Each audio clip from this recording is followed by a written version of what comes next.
সেই 1 জুলাই থেকে একটি অহিংস যৌক্তিক আন্দোলনের জন্য শিক্ষার্থীদের আন্দোলনের বিভিন্ন ঘটনাক্রমের মধ্য দিয়ে যে সকল দেশের ছাত্র এবং জনতার যে সকল সদস্য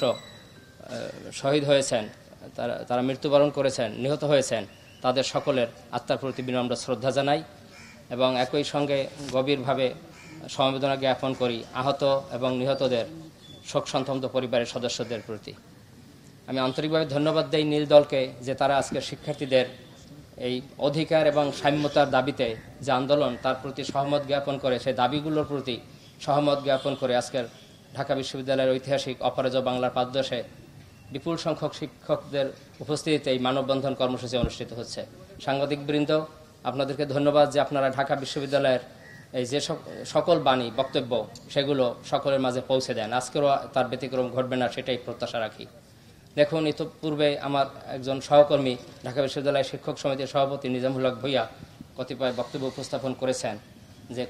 কোন ঘটনাক্রমের মধ্য দিয়ে কিভাবে এটি রূপান্তর ঘটল। তবে আমি শিক্ষার্থীদের ধন্যবাদ দেব যে তারা কিন্তু জাতিকে আরেকটি শিক্ষা দিল এবং তারা ইতিহাসের একটি অংশ হলো যে কিভাবে ন্যায্যতা এবং অধিকার প্রতিষ্ঠার জন্য নিয়মতান্ত্রিক উপায়ে আন্দোলন সংগ্রাম পরিচালনা করতে হয়। সেটি বাংলাদেশের ইতিহাসে ঢাকা বিশ্ববিদ্যালয়ের ইতিপূর্বেও বিভিন্ন ঐতিহাসিক ঘটনায় শিক্ষার্থীরা যেভাবে প্রমাণ করেছিল তার পুনরাবৃত্তি ঘটল এই 1 জুলাই থেকেই। কেননা শিক্ষার্থীরা মূলত দেখিয়েছে যে নিরস্ত্র অবস্থায় কিভাবে সকল শ্রেণী পেশার দলমত নির্বিশেষে মানুষদেরকে ঐক্যবদ্ধ করে একটি আন্দোলন করে ন্যায়সঙ্গত যৌক্তিক অধিকার এবং দাবি সেগুলা আদায় করতে হয়, সেটি তারা অবশ্যই শিখিয়েছে এবং সে কারণে আমি তাদেরকে আন্তরিক ধন্যবাদ দিই এবং একই সঙ্গে দুঃখ প্রকাশ করি যে আমাদের শিক্ষার্থীদের জন্য যতটুকু আমার পক্ষ থেকে বা আমাদের তরফ থেকে করা দরকার ছিল ততটুকু বোধহয় করতে পারিনি এবং সেটিও বেদনাদায়ক। কিন্তু একই সঙ্গে এই ধরনের গুরুত্বপূর্ণ এখন একটি যে সংকটকাল, সেই সংকটটি কিন্তু জাতীয় সংকট। এটি শিক্ষা প্রতিষ্ঠানের কোনো একাডেমিক ইম্প্যাস না, এটা একাডেমিক কোনো সংকট নয়, এটি হলো এখন একটি জাতীয় সংকট এবং এই জাতীয় সংকটটি তৈরি হয়েছে কিছু পলিটিক্যাল স্থবিরতার কারণে, পলিটিক্যাল ইম্প্যাসের কারণে এবং সেই জাতীয় সংকট জাতীয়ভাবেই সমাধান করা প্রয়োজন হবে। আমার সহকর্মী কিছুক্ষণ পূর্বে বলছেন যে আমরা ছাত্রশূন্য ক্যাম্পাস দেখতে চাই না, এটিও আমাদের একটি বড় বক্তব্য যে আমরা চাই অবিলম্বে শিক্ষা প্রতিষ্ঠানসমূহ খুলে শিক্ষার্থীরা যেন তাদের নিজ ক্যাম্পাসে এসে পুনরায় তাদের জীবন গড়ার সুযোগ পায়, সেই কাজটি আমাদের এখন অগ্রাধিকার পাওয়া উচিত এবং সেই কারণে কর্তৃপক্ষের প্রতি আমাদের দাবি থাকবে যে একটি শান্তিপূর্ণ সহাবস্থান নিশ্চিত করে তাদের নিরাপত্তা এবং যে সকল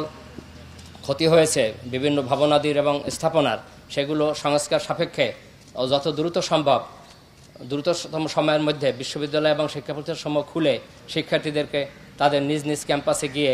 তাদের জীবন গড়ার যে কাজ সেটি যেন ব্যাহত না হয় সেজন্য সংশ্লিষ্ট কর্তৃপক্ষের প্রতি জোর আহ্বান রাখি এবং একই সঙ্গে এখন যেমনিভাবে সামাজিক, রাজনৈতিক এবং অর্থনৈতিক যে অস্থিরতা এবং বিভিন্ন স্থবিরতা সেখান থেকে কেটে ওঠার জন্য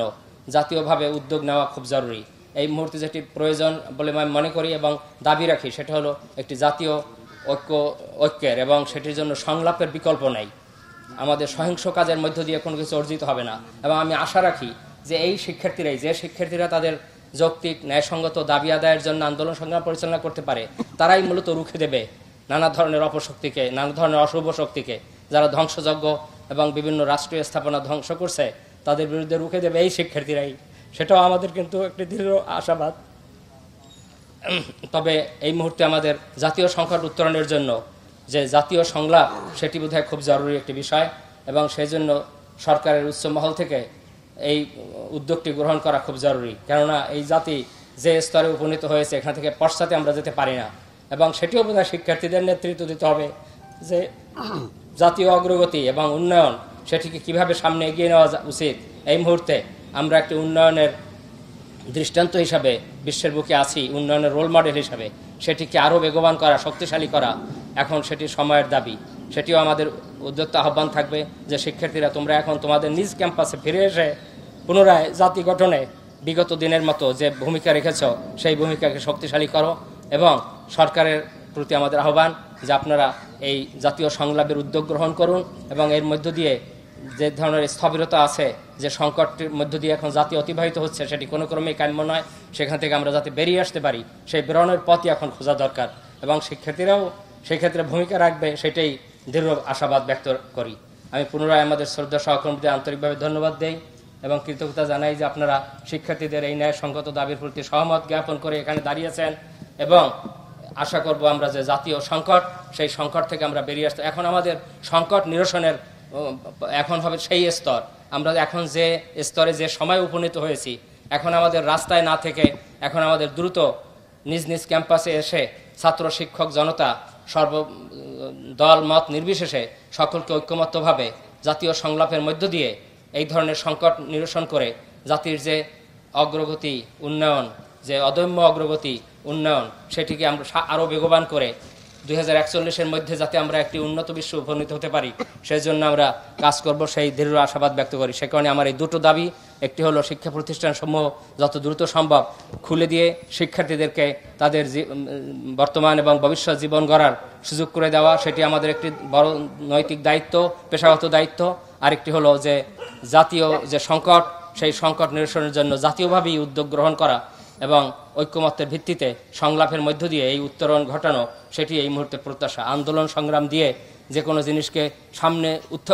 উত্থাপন করা যায়, প্রশ্ন উত্থাপিত হতে পারে, কিন্তু সেই প্রশ্নের জটিল পরিস্থিতি থেকে নিরসনের জন্য সংলাপের কোনো বিকল্প নেই। সেটির প্রতি আমি উদাত্ত আহ্বান রেখে আমার বক্তব্য শেষ করি।